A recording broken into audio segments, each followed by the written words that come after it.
Izgradnja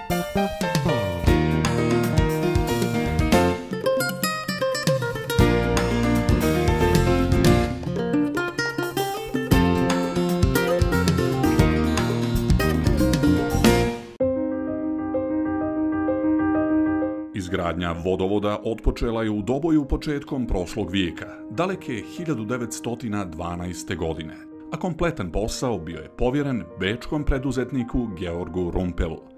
Nakon cijelog jednog vijeka, tokom kojeg je vodovodna i kanalizaciona mreža dograđivana i osavremenjavana, Doboj i danas raspolaže savremenim sistemom vodosnabdijevanja, izgrađenim po visinskim zonama.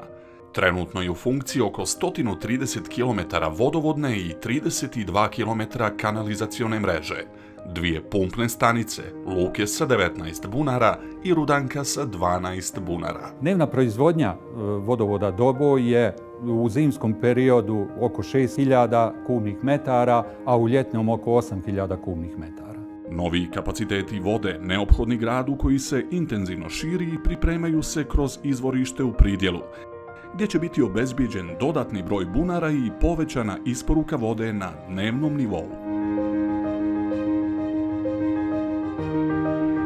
Proizvodnja i potrošnja vode obavlja se kroz internu službu koja kontroliše 10.000 ugrađenih vodomjera u gradu Doboju. Sirova voda se prepumpavanjem sa bunarskih polja šalje u stanicu za hlorisanje gdje se vrši dezinfekcija kako bi ona bila u potpunosti bakteriološki ispravna i najvišeg mogućeg kvaliteta. Pitka, zdrava i stalno dostupna voda jedan je od osnovnih uslova kvalitetnog života i dobrog zdravlja. Laboratorija vodovoda redovno prati kvalitet vode, dok direktan nadzor nad kvalitetom vode i to na svakih 7 dana vrši akreditovana ustanova Institut za javno zdravlje Republike Srpske. Svjesni raznih ekoloških poteškoća sa kojima se u današnjem vremenu susrećemo, trudimo se da zadržimo ispravnost i kvalitet onoga što nam priroda daruje. Naša misija je da sačuvamo blagodeti koje posjedujemo, a prirodne resurse učinimo dostupnim i kvalitetnim kako bi svaki naš sugrađanin uživao u njihovim čarima.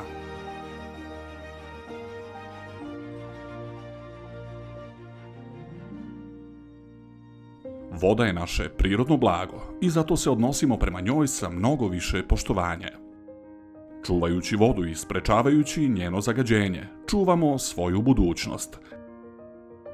Cilj nam je da zajedno sačuvamo naše dobre resurse i da svima obezbijedimo dostupnost i kvalitet osnovnog prirodnog blaga, jer naša voda je dobra voda. Dobojski vodovod. Dobro večer, pratite novo izdanje emisije Aktuelno u Doboju. U Doboju je obilježena 107. godišnjica od internacije Srba u Dobojski logor smrti. Ovaj logor je bio prvi koncentracioni logor u modernoj Evropi 20. vijeka. Kroz njega je prošlo više od 45.000 Srba, a od tog broja njih 12.000 je stradalo mučeničkom smrću. Krsto Obrenović i njegova supruga Janja sa 6-godišnjom kćerkom Milkom dovedeni su u Dobojski logor 1916. godine. Ovo nam je ispričao njihov unuk i sin Milkan Tomičić, inače Sarajlija, koji danas živi u Derventi. O mukama koje su preživjele u logoru pričale su mu majka Milka i baka Janja. Dovoženi su ovdje u ovim teretnim vagonima. Baka Janja je sjekla svoje kose i trpala poderana čarape mojoj majci da i od ne premrza noge. Njih su dvije ostale žive, a Krsto je ovdje ostavio svoje kosti. Zloglasni logor smrti u Doboju formirala je Austro-Ugarska vlast u Prvom svjetskom ratu sa namjerom da naprave tampon zonu koja je trebala da razvoji Srbe u Srbiji od Srba u BiH. Kroz Dobojski logor je od njegovog osnivanja 27. decembra 1915. do 1917. godine prošlo više od 45.000 Srba, a među njima oko 17.000 žena i djece. Mučeničkom smrću stradalo je više od 12.000 Srba. Od čega preko 2.000 djece ubijeni su samo zbog toga što su bili Srbi. Ovakvih logora je bilo u Prvom svjetskom ratu gdje je zatočeno 200.000 Srba. U drugom je to bilo preko 1.000.000. I uvijek je stradao srpski narod. Zato je bitno da budemo jedinstveni, da sjećajući se svih naših žrtava koje su pale za slobodu, borimo se za svoju Republiku Srpsku, borimo se za slobodan život svih građana Republike Srpske, bez obzira kako se zvali, bez obzira kojem se Bogu molili. I borimo se za to da svi u Republici Srpskoj živimo iz dana u dana bolje, slobodnije i sigurnije. Bio je ovo prvi koncentracioni logor u civilizovanoj Evropi. U čast žrtava logora podignut je spomenik i to na mjestu gdje se zloglasni logor i nalazio u neposrednoj blizini željezničke stanice. Važno je da se poklanjamo nevino stradalim žrtvama, a s druge strane veoma je važno da posjećamo stalno i opominjemo kako sami sebe, tako i druge, da se nama Srbima nikada više nešto slično ne dogodi. O ovom zloglasnom logoru strana historiografija ne zna ništa, a domaća malo. U saobraćajnoj elektroškoli u Doboju trude se da ovaj dio istorije važan za srpski narod prenesu na učenike. Svake godine moja škola izdvoji jedan čas da organizovano dođemo ovdje i da odamo pomen stradalim žrtvama u Dobojskom logoru. Potrebno da se sjećamo stradalih Srba kroz istoriju, da nas se to u budućnosti ne bi ponovilo. Odbor Vlade Republike Srpske za njegovanje tradicije oslobodilačkih ratova uvrstio je 27. decembar u kalendar najznačajnijih istorijskih događaja. Ove godine obilježena je 107. godišnjica od internacije Srba u Dobojski logor.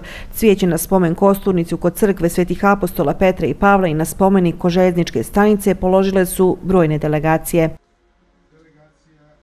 Četvorodnevni seminar Instrumenti za identifikaciju, pripremu i provođenje razvojnih projekata održan je u hotelu Park u Doboju besplatno za 18 učesnika iz Doboja, Modrića i Teslića.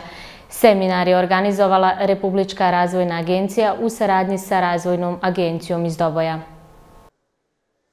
U Republici Srpskoj do sada su odobrena 24 projekta, čija je ukupna vrijednost veća od 12,5 miliona konvertibilnih maraka, a koji su realizovani zahvaljujući seminarima koje organizuje Razvojna agencija Republike Srpske. Namjera Razvojne agencije Srpske je da osnaži lokalnu upravu i njene institucije u okolnostima evropskih integracija organizovanjem odgovarajućih seminara, kako bi polaznici bili osposobljeni da samostalno ili u projektnim timovima rade na pripremi i sprovođenju različitih projekata. Jedan takav u trajanju od 4 dana organizovanje u Doboju. Ovo je kontinuirana aktivnost koju Razvojna agencija provodi od 2015. godine i do sada smo održali 31 ciklus obuka kojim je prisustvovalo preko 560 učesnika iz 55 jedinica lokalne samouprave i nastavljamo saradnju sa lokalnim upravama i lokalnim razvojnim agencijama. Za ovu aktivnost Razvojna agencija ove godine u junu mjesecu dobila prestižnu nagradu Evropske asocijacije regionalnih razvojnih agencija EURADA na polju upravo unapređenja kapaciteta jedinica lokalne uprave i lokalnih institucija. Cilj seminara je da polaznici kroz teorijsku i praktičnu obuku steknu znanje i vještine kako bi mogli samostalno ili u radu u projektnim timovima da rade na pripremi i provođenju različitih projekata. Iz Doboja 20 polaznika do sada uspješno prošlo obuku u cilju da se osnaže lokalni kapaciteti prema međunarodnim fondovima. Gradska razvojna agencija Doboja u prethodnih godinu dana učestvovala u izradi minimalno 5 projekata koji su u finalnoj fazi realizacije ili su, nažalost, zbog nekih drugih stvari odbijeni projekti. Dakle, ta projektna procedura uopšte nije jednostavna, zato smo i naravno u saradnji sa Razvojnom agencijom Republike Srpske, kao što sam rekao i ranije, ulažemo u ljude, ulažemo u obuke, da na što bolji mogući način predstavimo naše projekte. Dakle, mi iz Gradske razvojne agencije Doboj, dakle, radimo ili mi pišemo projekte, dakle, ili radimo kao kooperanti, dakle, pišemo projekte za sve druge institucije koje učestvuju u nekim ranijim javnim pozivima. Učesnici seminara se slažu da im obuka pomaže u budućem radu i pripremi kompleksnijih projekata za apliciranje prema evropskim fondovima. Pored teoretskog dijela imali smo i praktični dio gdje nam je jako dobro objašnjeno kako da pišemo projekte na jedan kompleksniji način, kako da objasnimo šta je cilj našeg projekta, kako da pišemo složenije projekte prema evropskim fondovima, jer smo mi do sad uglavnom radili ispred turističke projekte za naše lokalne zajednice i ispred TORS-a javne pozive. Tako da smatram da je ovo jako koristan seminar, da će nam u buduće koristiti kako za samostalno pisanje projekata, tako i za timski rad. Na četverodnevnom seminaru Instrumenti za identifikaciju, pripremu i provođenje razvojnih projekata koji je održan u hotelu Park u Doboju bilo je 18 učesnika iz Doboja, Modrića i Teslića. Seminar je bio besplatan, a organizovala ga je Republička razvojna agencija u saradnji sa Razvojnom agencijom grada Doboja. Više od 160 paketića podijeljeno je djeci zaposlenih u Dobojskoj gradskoj administraciji. Paketiće je mališanima uručio Djeda Mraz. Sa osmijehom na licu mališani, njih više od 160 došlo je na druženje sa Djedom Mrazom. Srećni su što im je uručio novogodišnje paketiće. Bili su, kažu, dobri tokom cijele godine, pa su ih i zaslužili. U znak zahvalnosti za poklone koje su dobili, recitovali su i pjesmice. Pada, pada snježa i na zemlju mraz, bijela baba zima došla je do nas. Duva, duva vjetar i donosi snijeg, grudaju se deca, oživeo brig. Jure, jure sanke, uze se lipo, pahulice lete kao pčela roj. Deda mraze, ne skrići sa staze, ne oklemaj, ne dremaj, već poklone spremaj. Padaju, padaju s neba bile zvezde, sanke Deda Mraza preko brda jeze. Padajte, padajte, snažnije i vede, Deda Mraz nam stiže na veselje. Svake godine Samostalni sindikat radnika zaposlenih u gradskoj upravi Doboj za djecu radnika obezbedi paketiće za novu godinu. Kao i do sada, Samostalni sindikat zaposlenih radnika u gradskoj upravi Doboj obezbijedio je 164 paketića za djecu naših radnika i članova sindikata.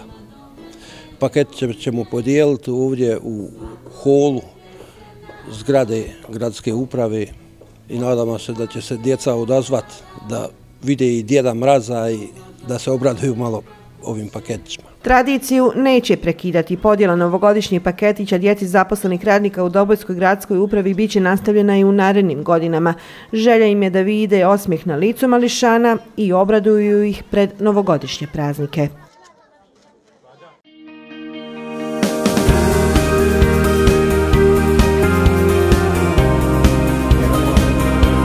Zdravo, jel može kafa i čaša obične vode? Jer naša voda je dobra voda. Dobojski vodovod. Toliko za današnje izdanje emisije Aktualno u Doboju. Pratite nas i na www.rtvdoboj.org. Ugodan ostatak dana.